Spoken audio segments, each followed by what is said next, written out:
Boa tarde, começa aqui mais um programa A Hora da Verdade. Ontem tivemos aqui Joel Costa e o meu amigo Carlos Hermes. E aí fui colocar na pauta essa questão de esquerda e direita. Rapaz do céu, coisa foi agitada. Confusão grande, hein? E aí eu quero colocar na próxima segunda-feira o Carlos Hermes e o Aurélio, né, ambos de esquerda. E quando for na terça-feira, coloco o Joel e o Josué Moura, ambos acho que mais à direita, né? Acho que vai dar um programa mais fluido, né? Boa tarde, Marcelo. Boa tarde. Boa tarde, boa tarde. Primeiro fazer aqui uma apresentação para ser justo, né, para as pessoas que estão em casa entenderem. O Marcelo Oliveira, que é meu amigo, é consultor de resultados. E Leonardo Bastos, que está ali, boa tarde. Boa tarde. Ele é sócio-diretor da Kennedy Viagens. Muito bem, meus queridos e amados. Eu tenho aqui dois gestores jovens, né? Eu acho que vocês são homens do século XXI. Eu costumo dizer que a gente tem uma geração analógica, o João aqui com 54, e uma geração mais digital. Aí eu coloco vocês dois. Para chegar a esse universo, você tem uma história, né? Você pega aqui para poder fazer a introdução do que a gente vai falar aqui. A Revolução Industrial começa aí meados de século XVIII. E aí, século XIX, meados do século XIX, se inventa motor a combustão. Em 88, Brasil, último país das Américas, liberta formalmente seus escravos. Você tem um ciclo aí de aproximadamente um século e pouco, em que você tinha um modo de produção, um modo de consumo, que a partir da instalação da República no Brasil, a libertação dos escravizados, esse modelo muda. Muda por quê? Porque a relação de trabalho muda, muda porque essas pessoas que eram escravizadas começam, mesmo ganhando mal, também consumir. Eu vou comprar uma máquina, eu vou comprar uma linha, eu vou comprar um pano, fazer uma roupa melhor para mim. Então, esse modelo muda, e esse modelo que você começa lá no final do século XIX, ele avança pelo século XX, e o século XX, eu acho que em certa medida é esse modelo. Você tem uma loja, eu vou na loja e compro. O que se tem até o final do século XX é muito parecido com o início do século, as profissões. Eu sou carpinteiro, eu sou pedreiro. Então, nesse século novo, tudo muda. O cenário agora é outro. A forma como as empresas se comportam é outra coisa. E você que é um consultor de resultados, como é que você vê essas mudanças? Como é que você aborda seu cliente nesse universo novo? João Batista, quando você faz a contextualização de datas, você percebe que entre a Revolução Industrial e a pujança do capitalismo, digamos assim, você demorou um século. E agora, entre essa pujança do capitalismo e a era de hoje, nós temos aí pouco menos, na verdade, de 30 anos. Então, efetivamente, a revolução que a gente vive hoje, mental, digamos assim, ela é gigantesca. Então, hoje, eu percebo que o empresariado ele tem muito mais desafios, até porque o mercado está muito mais competitivo. Ele tem muito mais desafios, até porque a cabeça das pessoas estão completamente diferentes, até no aspecto de remuneração, motivação, entrega de resultados. Então, o que fica muito claro hoje para mim é que a gente vive numa era conectada, hiperconectada, e quando a gente fala essa conexão, é conexão tanto de pessoas como conexão de mercado, e que o gestor, ele não pode ficar mais parado no tempo, porque senão ele é engolido rapidamente por essa aceleração das coisas. Enquanto na Revolução Industrial nós tivemos ali 150 anos para passar de fase 1 para fase 2, hoje a gente passa de uma fase 1 para fase 2, colocando na mesma temporalidade, em coisa de 2, 3 anos, né? Primeiro, obrigado pelo jovem, né? Porque vocês são no início. Mas de fato, vocês são jovens, quando comparados a mim.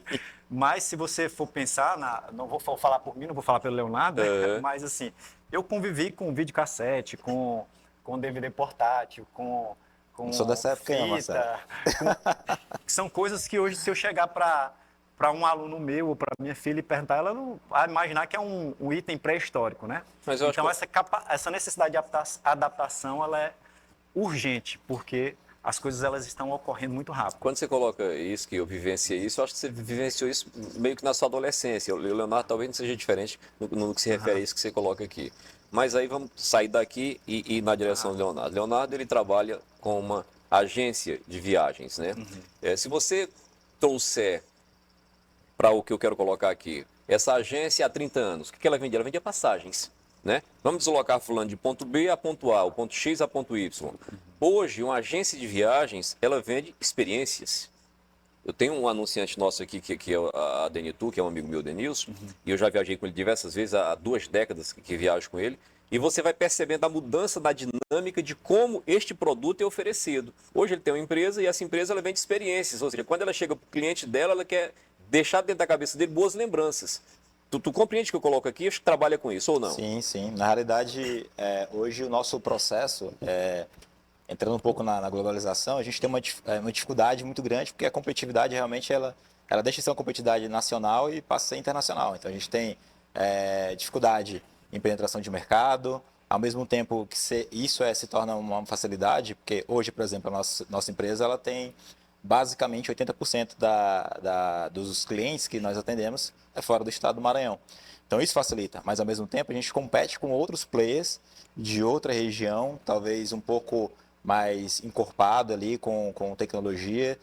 Isso acaba gerando dificuldades ali também nessa abordagem daquele cliente. Ao mesmo tempo, a gente tem também interno assim, quando se diz respeito à contratação de pessoas.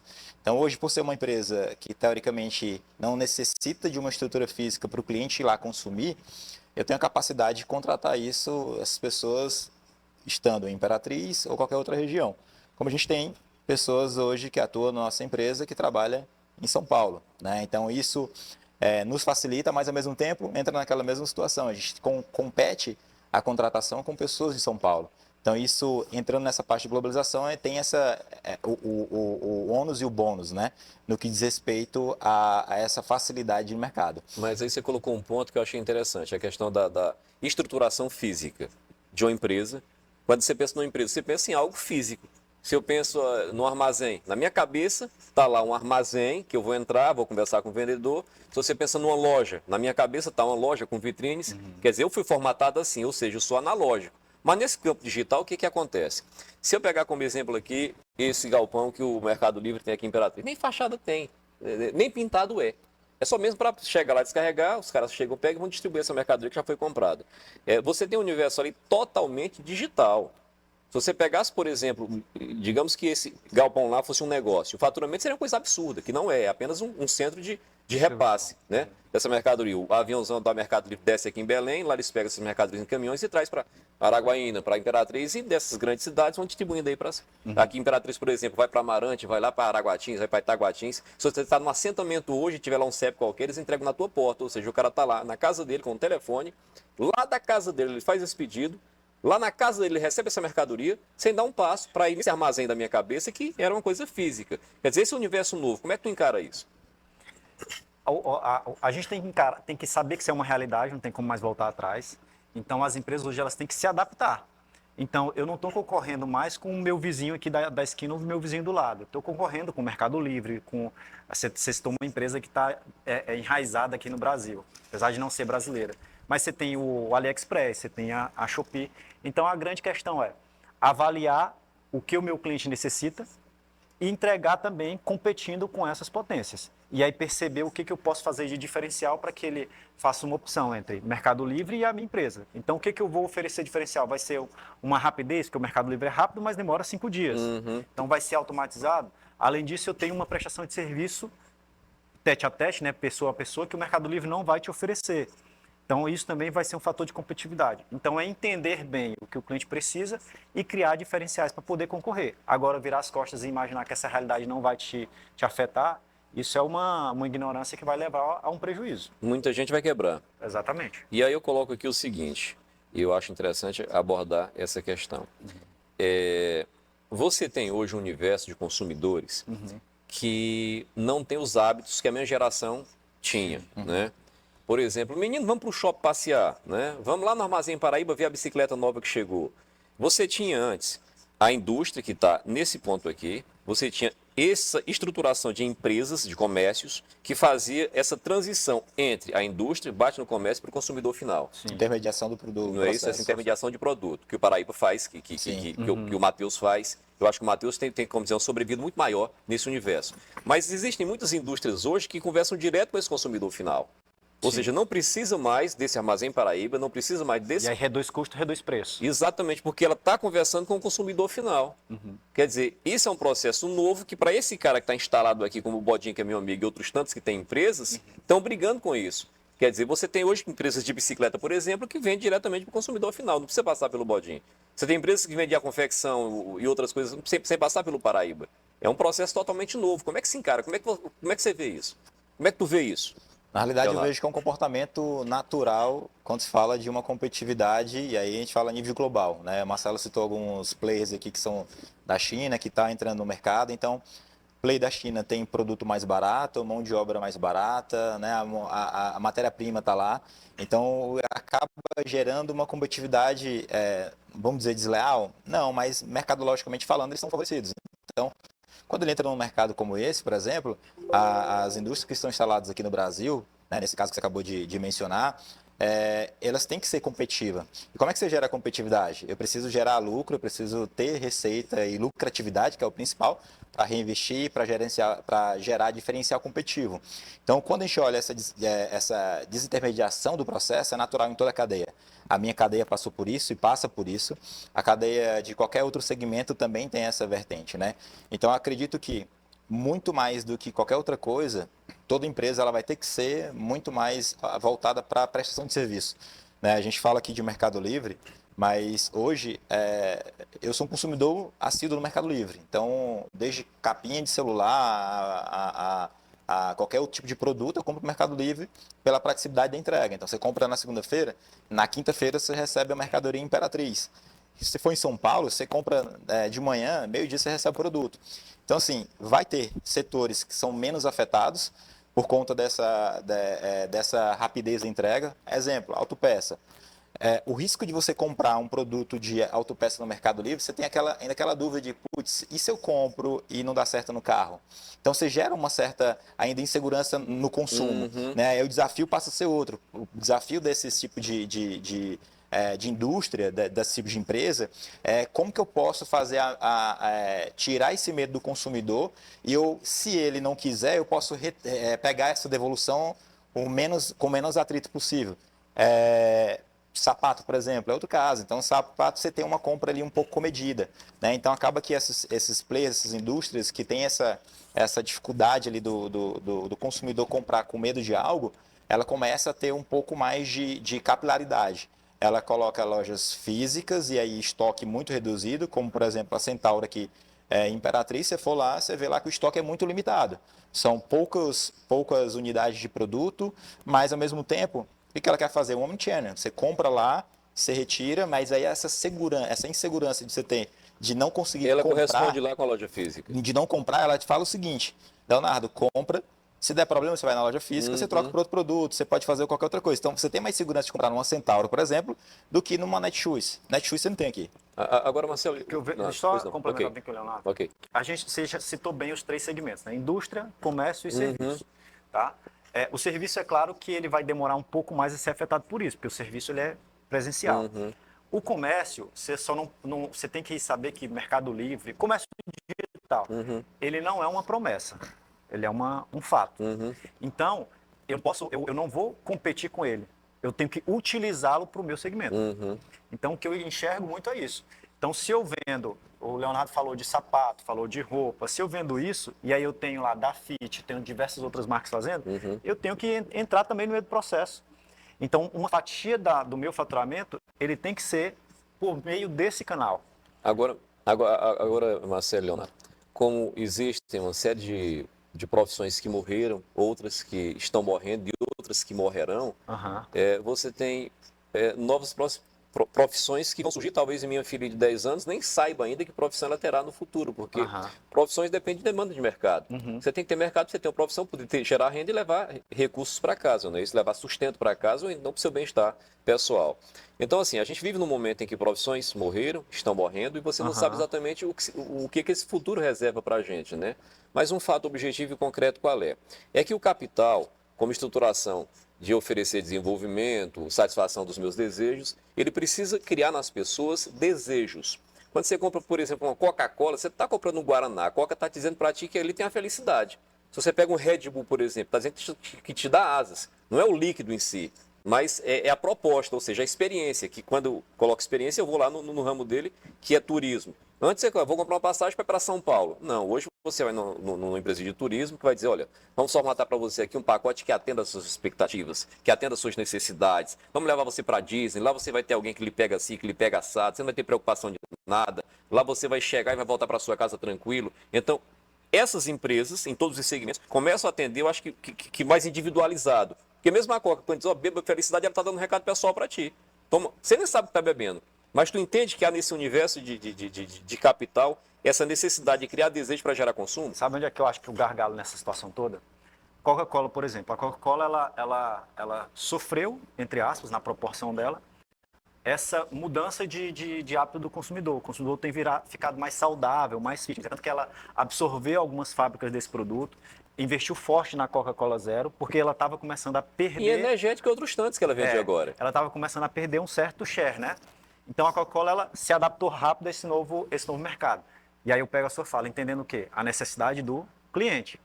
E a grande questão, sendo um pouco mais regional nos exemplos, aí o que eu acho que o empresário, e eu falo muito isso para os meus clientes, é assim, em que momento você para entender a necessidade do teu cliente? Qual é o processo que você tem criado dentro da tua empresa para entender a necessidade do teu cliente? Às vezes você foca em oferecer um monte de benefícios, um monte de coisas, e o cliente não está nem percebendo aquilo. Entendeu? Então, isso, João Batista, quando a gente fala de necessidade, é um processo que tem que ser simples e rápido.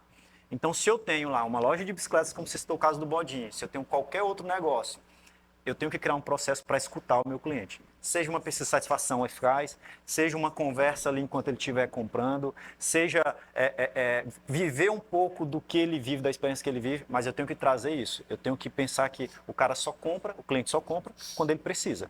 E um ponto interessante que você falou aí, quando você fala de agência de viagens, você tem muito essa associação de viagem a lazer, de Disney e tudo mais, né?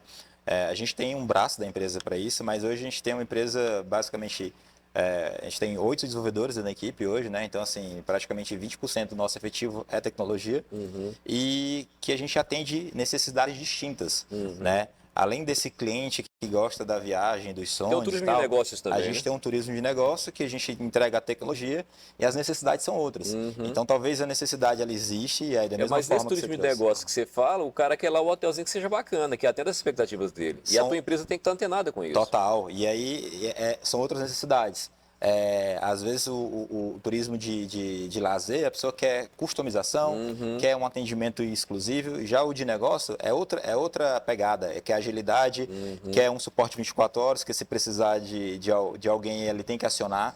Então são necessidades distintas e, óbvio, evidente que essas necessidades distintas têm uma proposta de valor diferente. Mas né? mesmo distintas, por completo não é o que já foi em um dado momento, né? Sim, com certeza. É outro universo agora. E agora a realidade é outra. Quando você fala assim, indústrias vão morrer, sei lá, basicamente eu estou no mercado há 16 anos, né? Então, vamos colocar aí 12, 14 anos atrás, eu ouço a indústria de gás vai morrer.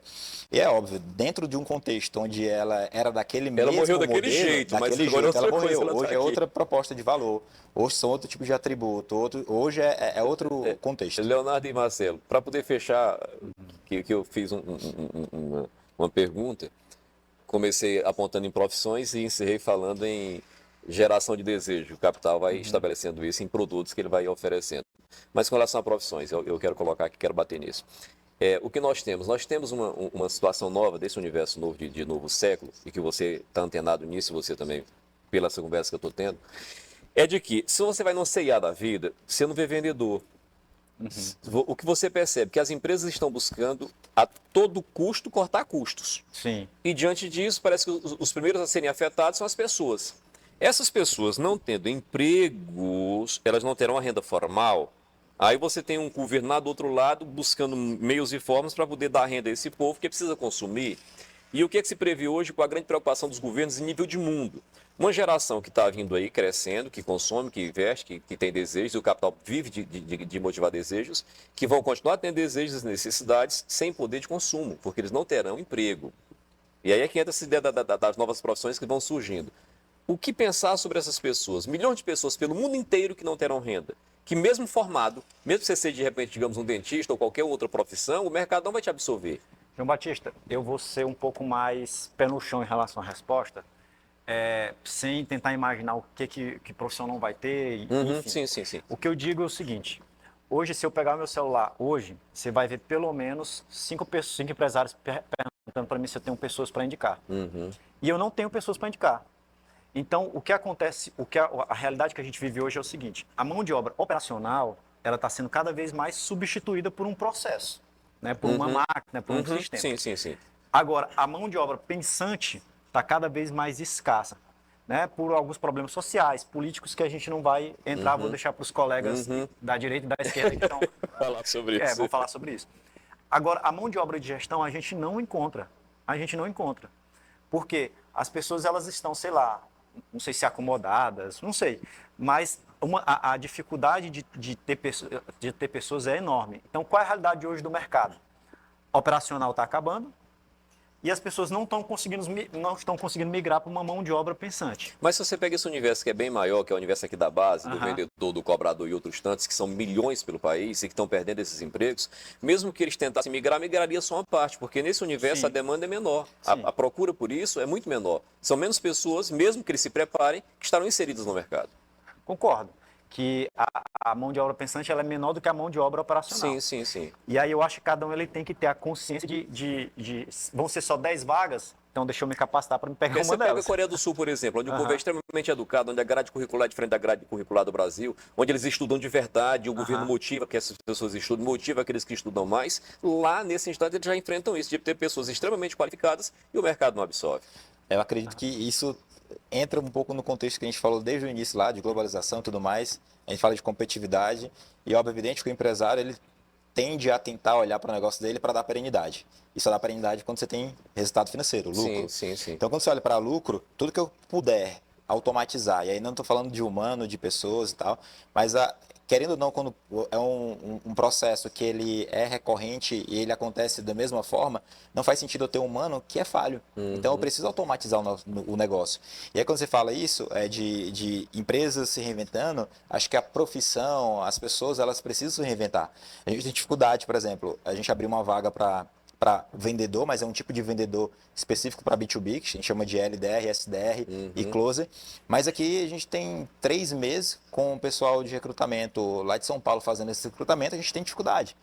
A gente só contrata pessoas de São Paulo para a parte comercial, porque as pessoas locais não sabem nem o que é isso. Então, Suzano, quando chegou aqui, teve esse problema. Então a gente precisa ter as pessoas precisam talvez ter essa clareza da necessidade da evolução. Mas isso que acontece em Imperatriz não é só Imperatriz. Você foi em São Paulo, o problema é o mesmo. Então, o que eu coloco, eu vou reforçar aqui, isso que eu venho dizendo sempre, é que você vai ter um universo de milhões de pessoas que não terão como se ocupar, mesmo que preparadas elas estejam. Porque vai ter alguém mais preparado do que essa que está aqui. Você tem 100 aqui, eu pego 10, eu só preciso de 10, vai ter 90 preparado que não vai estar inserido. Loja dos rolamentos. Se não faz aqui, tem a ver com rolamento, naturalmente. Mas é Loja dos Compressores, a mais completa de Imperatriz. Loja dos Compressores vende para Vale do Rio Doce, Suzano, Pequeno, Médio. Todo mundo compra na Loja dos Compressores, porque lá, além de compressores, tem rolamento, graxa, macaco hidráulico, lá tem tudo. E você vê a partir de agora. Loja dos Compressores, tudo para a sua indústria. Aqui projetamos e executamos sua tubulação Top Fusion com garantia de 30 anos. A Loja dos Compressores é completa para o segmento profissional. Rolamentos, paletadeira, secador de ar, macacos hidráulicos e hidropneumáticos. Além de ferramentas e peças de reposição em geral. E atenção pintores, compressor com kit de pintura R$ 499. Loja dos Compressores, Rua Ceará, 1249, Nova Imperatriz. WhatsApp 99190-1030. Olha que coisa boa, Loja dos Compressores, essa é moderna. Para você que tem um compressor, deu problema, assistência técnica especializada. Você leva na Loja dos Compressores, conserta para você com garantia. É a loja mais completa nesse segmento. Olha só, tem essa promoção que eu estou falando sempre. Para você que é pintor, a bomba, a mangueira, mangueira e compressor. Só R$ 499 lá na Loja dos Compressores, Rua Ceará, do lado esquerdo, antes do Minas de Prata, para que você não erre, a mais completa de Imperatriz em toda a região. Voltamos aqui com o Marcelo e o Leonardo falando sobre um assunto, eu diria que extremamente amplo, dinâmico, e eu confesso a vocês que, vendo você, Leonardo, e você, Marcelo, falando sobre esse tema com uma linguagem técnica e às vezes uma linguagem um pouco mais informal, me faz ver o quanto eu sou analógico, o quanto a minha geração, sabe, está perdida nesse universo novo. E mesmo os mais jovens, que agora estão inseridos aqui, que estão crescendo nesse universo, também estarão perdidos em um dado momento, se não se qualificarem mais que os qualificados. Não é uma preocupação, não? É uma preocupação. Mas você falando, eu comecei a lembrar, por exemplo, se você pega uma realidade de 10 anos atrás, ou 15, quantos motoboys entregadores tinham? Sim. Não tinham, porque não era uma realidade. Então, eu imagino que o mundo ele vai se adaptando em relação a essas profissões mais operacionais. Então, a gente estava comentando aqui nos bastidores que a massa de venda talvez ela seja suprimida o autosserviço, né? pelo autoatendimento, desculpa. Então, essas pessoas que não se capacitarem, elas vão ser absorvidas por outras atividades operacionais. Eu acho que essas atividades operacionais elas sempre irão existir, talvez com um pouco menos de quantidade do que tem hoje. E a grande questão tem uma frase que é do Darwin, se não me falha a memória, que não são as espécies mais fortes que sobrevivem, são as que se adaptam mais rápido. Então, acho que é isso que cada um tem que buscar. E aí você está colocando, e é preciso contextualizar, no universo de reconfigurações que nós, como seres humanos, nesse mercado que está aqui aberto, e alguns fechando, vamos nos readaptando a ele, né? De que forma a gente vai preparando os nossos filhos para ocupar essas vagas que talvez nem existam agora, mas num dado momento existirão. E a gente tem que estar empurrando esse povo para ter um mundo melhor no futuro, né? Com certeza. Porque quando você faz essa leitura que a gente está fazendo aqui, em certa medida traz preocupação para todo mundo. Traz, mas eu acredito que essa preocupação já teve presente na nossa vida em um contexto anterior. É verdade. Então, a gente olhando para nível de evolução, a gente sempre tem uma ansiedade com relação... E sempre sustos do que você não conhece, Exato. do que está por vir. Como é desconhecido, né? A gente tem essa preocupação. E se... E como é que vai acontecer? E realmente vai ter essas pessoas? Então, acaba que o que o Marcelo trouxe aqui realmente é uma visão para a gente tentar pensar. Antigamente não tinha motoboy, mas houve uma empresa de tecnologia que construiu um mercado absurdo de pessoas para fazer entrega. E o impressionante nisso é o seguinte, você imaginar que esse novo universo faz com que pessoas com uma ideia, somente uma ideia, mate por completo um mundo de profissão que tem 100 anos, né? Você pega taxistas, é difícil ser taxista hoje com Uber, competir com Uber, com 99, com Urbano e outros tantos que estão aí, né? Quando você fala em moto, é basicamente a mesma coisa. Você vai ver que já tem loja que te aluga moto, coisa que você nem imaginava no passado. Então é o que você está dizendo.